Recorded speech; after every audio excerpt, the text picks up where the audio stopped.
Good morning. How you doing today? Hope you're doing good today. I'm going to tell you that I'm doing good.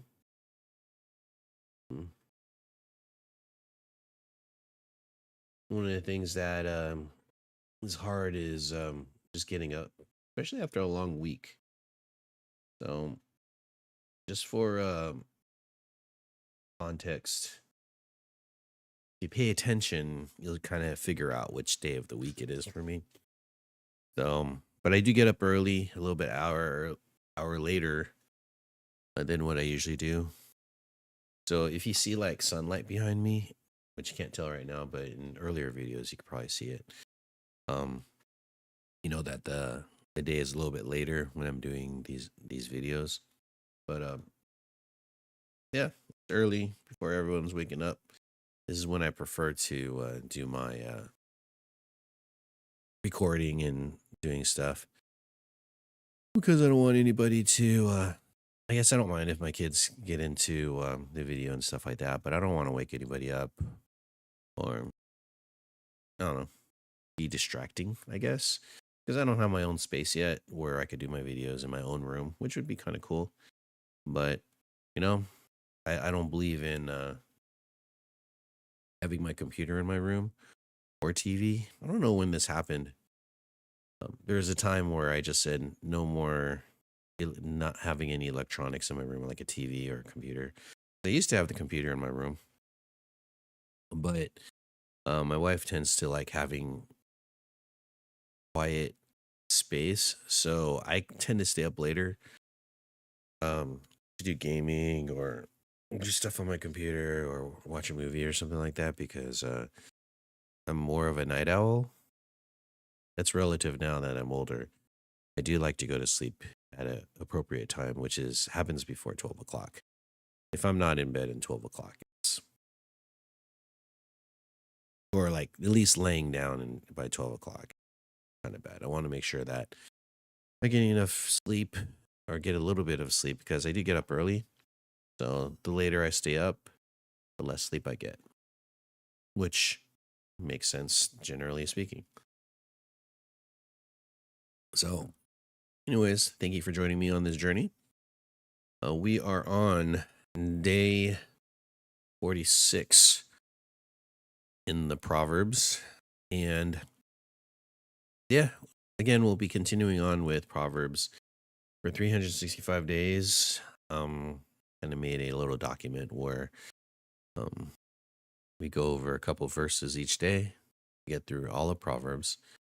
And yeah, I did Bible in a year. Actually, I never did a Bible in a year. I think Bible in a year is too many verses. So I did Bible in 3 years a couple times. But I wanted to not do a whole chapter and really dive into um like a chapter or a section of chapters so that I could do sections. So I might do this for the Gospels. Maybe I'll do this for after I'm done with this. I could do the Gospels instead of doing a whole chapter. I could do like sections, or so that we could dive into what's being said and really analyze the word in that way instead of just I'm going to go ahead and do a whole verse. A whole chapter and just read. But I do like to talk about. But we can go over our baselines. Our baselines is wisdom. Wisdom is always key for a good righteous life. If you want to live a righteous life, a life worthy of the gospel, a life worthy of God, then you want to live righteously. First and foremost, the characteristics of of wisdom, which is the pillars of wisdom. Um, Fear of the Lord, having integrity. I'm going very quickly. You can read it in my description in the video.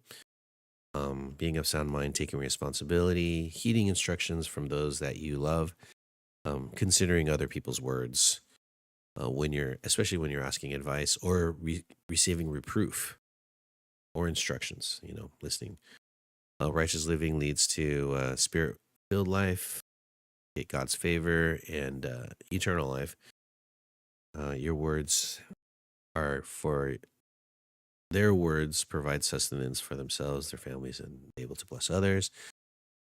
Galatians 5:22-23, which is the for the spirit, and finally, the things that come out of your mouth, where your heart is. So, their heart is an important part of wisdom. So, that's kind of the baseline. So, here we go. We're in Proverbs 10:26 to 27. And yeah, we're going to be doing the ESV version. You could always read through the versions that you prefer, but I'm just going to be consistent. ESV. Here we go. Like vinegar to the teeth and smoke to the eyes, so is the sluggard to those who send him. The fear of the Lord prolongs life, but the years of the wicked will be short. All right. So I'm going to go ahead and start with the subject. The subject is the sluggard and the wicked. Oops. The sluggard and the wicked. Let's go ahead and do the consequences.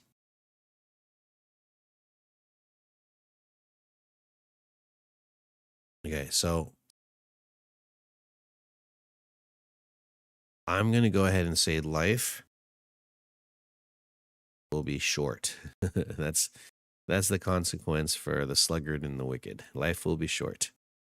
The sluggard also is like vinegar. Vinegar is like a descriptor. Vinegar to the teeth, smoke to the eyes. That's what it is. So is the sluggard to those who send him. This whole thing, those who send him. I do want to kind of touch on that one. I don't know what to put on that one. Okay. The fear of the Lord prolongs life. So this is a big one. Important. That's like just straight advice. Is that green? I'll just put that green. Mhm. Maybe the years will be short. All right. Did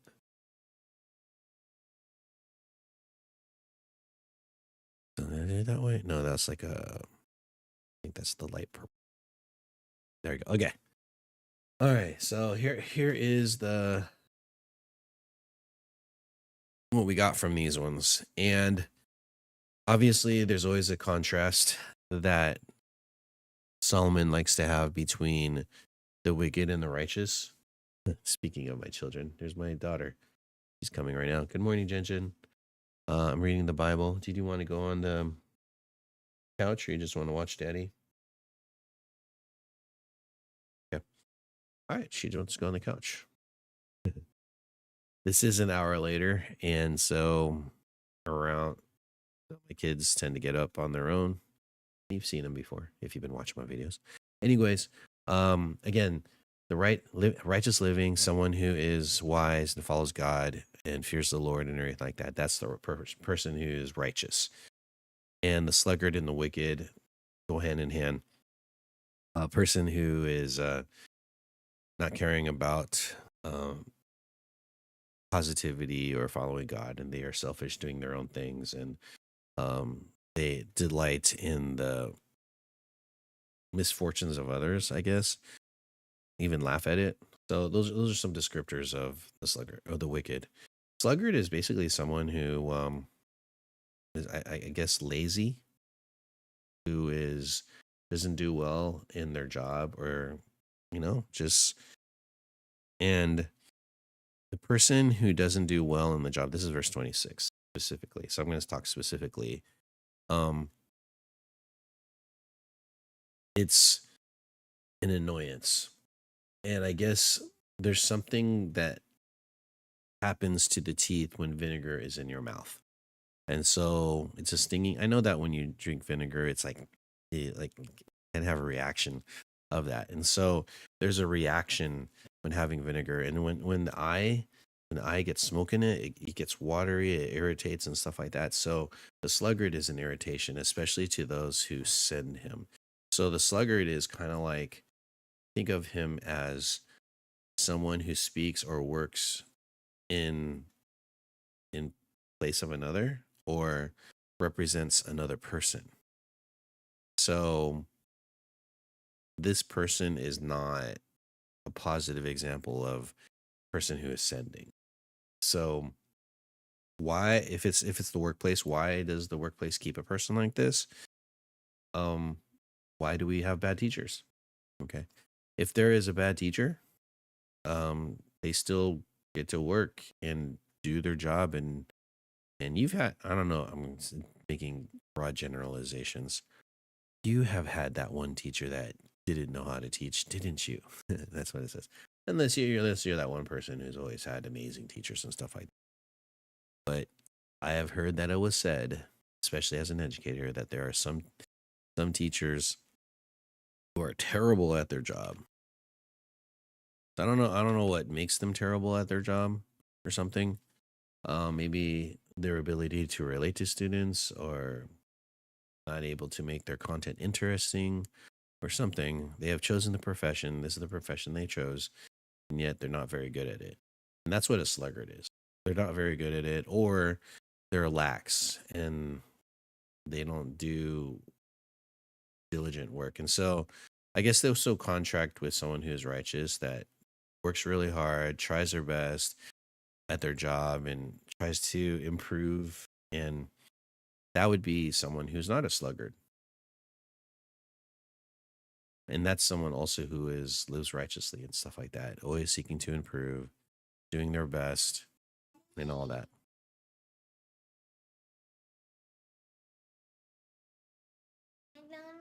Sure.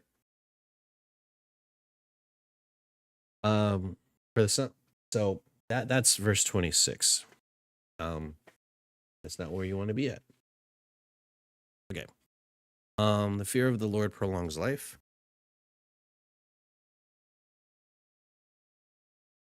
I just want to say, if you are righteous in everything like that, and doing what is right, you're also doing right is right for your body. So you don't risk your body with substances. Like, you don't drink alcohol and do drugs and smoke and all that kind of stuff. I could say that moderation is okay and everything, but in general, like, anything you put in your body that is detriment for you is not good. So the extreme would be like, don't have alcohol at all, don't smoke at all. Yeah, I could see don't smoke um, at all, but I know little form of alcohol can be helpful a little bit, uh, just as a taste or casual. Um, Alcohol is a remedy to relax, but use in excess, obviously, it's detrimental to you if you get drunk and stuff like that. And so be aware of that. So, in this talking about this prolonged life, and when you're living a righteous life, then you're not, um, you're avoid. I don't want to say you're avoiding, but you're making decisions that don't put your life in danger, or do any risks that will cause harm to your body. And it's kind of a thing, because when you contrast that with the wicked in the same verse, verse 27, is the wicked is someone who doesn't care and risks, and uh, someone who is violent or causes violence or are violent themselves, and um, they are selfish, and they do act excess, do things in excess, like do drugs and alcohol and all. So the contrast there is being able to live an appropriate way in which you can live long. Well, I guess what they're trying to say is the life here is longevity. The blessing that you will get from God is longevity. Not saying that everyone has longevity, but that is one of the blessings you could have. Longevity. Another blessing you could have is fulfilling relationships, um, peace in the life that you have. Those are things that um, could be a blessing. So, anyways, so for verse 27, it's the contrast between the difference between what happens when you live a life that is pleasing and acceptable to Christ and to God. Um, Basically, if you're following the baselines, possibility is that you'll live longer because you're not risking yourself for stupid things. Um, and I do see the at being a male, I'm not saying men are the only ones that do this, but there is this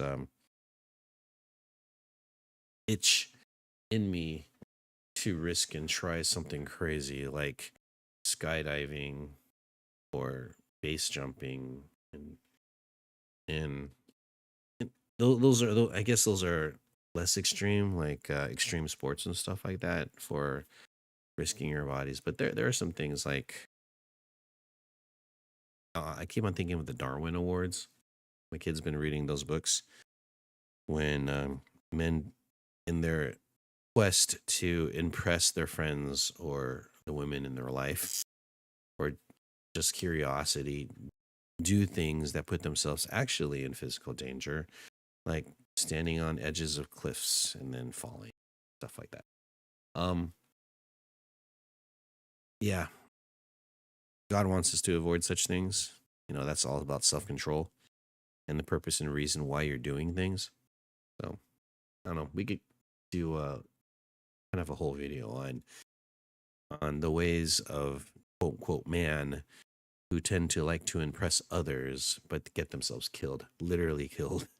And so, um, if you want to continue on in life and actually have a legacy to pass on to the people that are after you, like your kids, um, and doing crazy, stupid things that causes you to get hurt or die, not necessarily a good look. Maybe you'll have good stories, but you may not be around to enjoy the stories. And anyways, um, starting to ramble, but yeah, always the fear of the Lord for a long life. Remember your baselines. Um, don't be smoke to the smoke to the eyes or vinegar to the teeth of those who you work for. Um, yeah, do the best that you can in the life that you're given. Anyways, hope you learned something, and thank you for joining me in today's little talk. I'll see you guys next time. Peace.